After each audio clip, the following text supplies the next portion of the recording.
U.S. Government Policy Toward Native Americans, Lesson 6.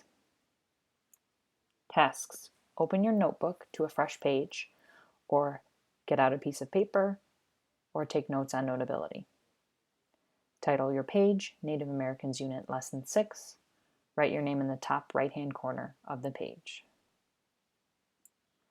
Content objective of this lesson. I can understand how the Indian reorganization policy and the termination policy affected Native Americans in the mid-1900s. So as you recall from the last lesson, by the end of the 1800s, the Native American population was mostly in bad shape. They weren't doing very well overall. They lost their land, were forced onto reservations, couldn't care for themselves, they were depressed. But as the 1900s began, some Native Americans began to adjust to their new realities and tried to improve their lives. We can't just sit around all day and be sad about what happened to us. We have to do the best we can to make things better. For example, in the early 1900s, tall skyscrapers and big bridges were being built in New York City. Many Mohawk Indians traveled to New York and helped build them. I'm making money and taking care of myself. That feels good. No more sitting around the reservation feeling sorry for myself. Some Native American women continued to make their traditional baskets and beads, but now they sold them to whites who lived outside the reservation. This earned them money. Others began to work on farms. They earned money and were no longer poor. I had to do something to survive. I learned how to do farm work.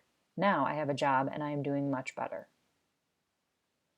And when the United States fought in World War I, 1914 to 1918, over 10,000 Native Americans joined in to help America.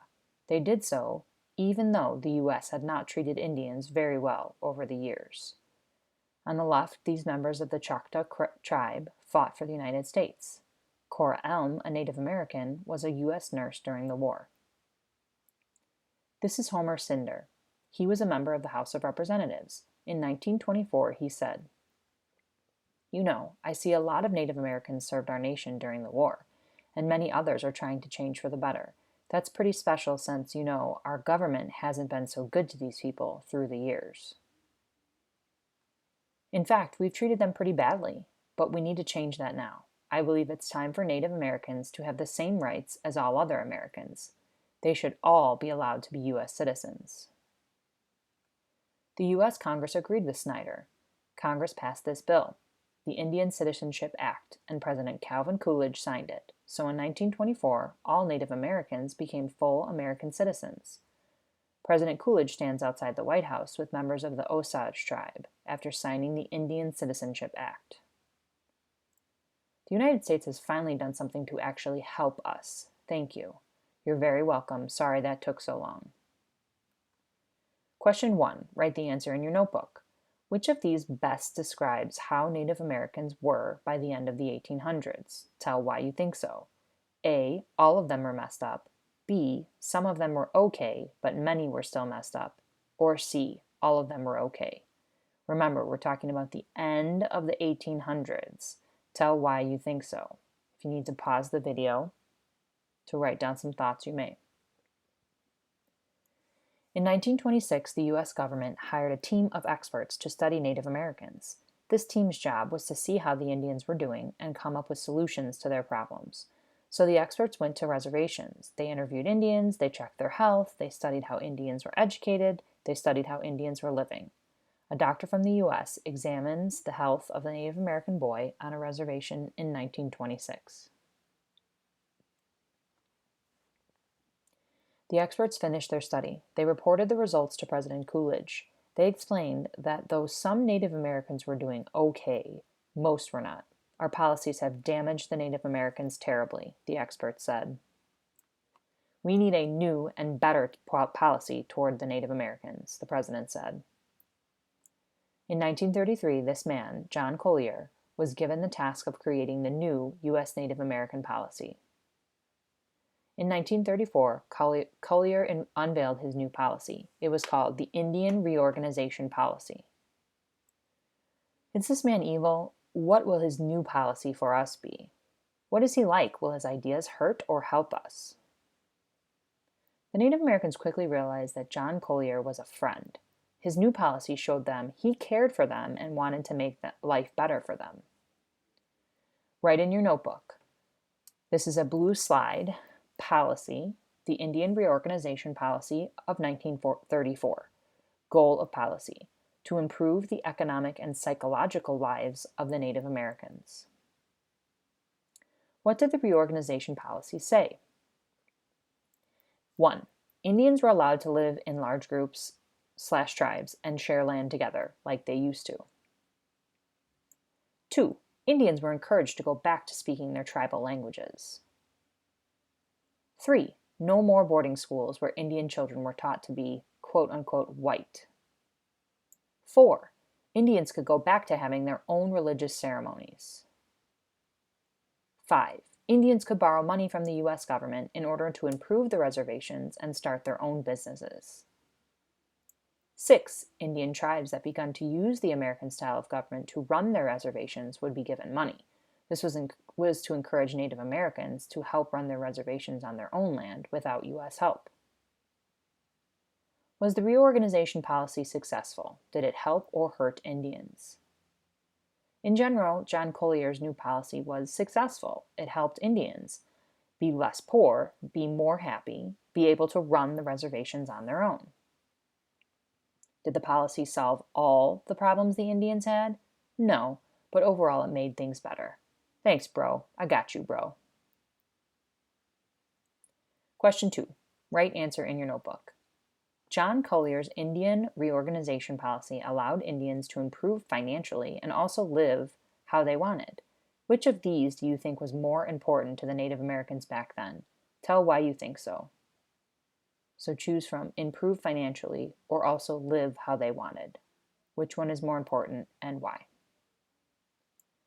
Now let's continue the story. In 1941, the United States entered World War II. They fought against Japan and Germany. About 25,000 Native Americans served in the U.S. military during the war. Another 40,000 Indian men and women worked in factories to help make things the military needed, like guns and uniforms. These Native Americans served as sailors on a U.S. Navy ship. This Navajo woman helped build airplanes for the U.S. Air Force. The Navajo code talkers were a great help to the U.S. Army during the war. The Japanese, our enemy, were spying on our army. They could hear what messages the Army was sending over the Army radio. The Army brought in Navajo Indians to send the messages in their Navajo language. The Japanese could not understand the Navajo language. This made it impossible for the Japanese to figure out what the Army was saying. The Navajo code talkers at work during the war, sending messages in their own special language. Many Americans were pleased by how much the Indians helped America win the war. They thought, look at how the Indians love this country. Look how they helped. These Native Americans are finally ready to be regular Americans. Maybe it's true, said U.S. President Truman. Maybe it is time for the Native Americans to be part of regular American society. Maybe it's time for them all to stop living on the reservations.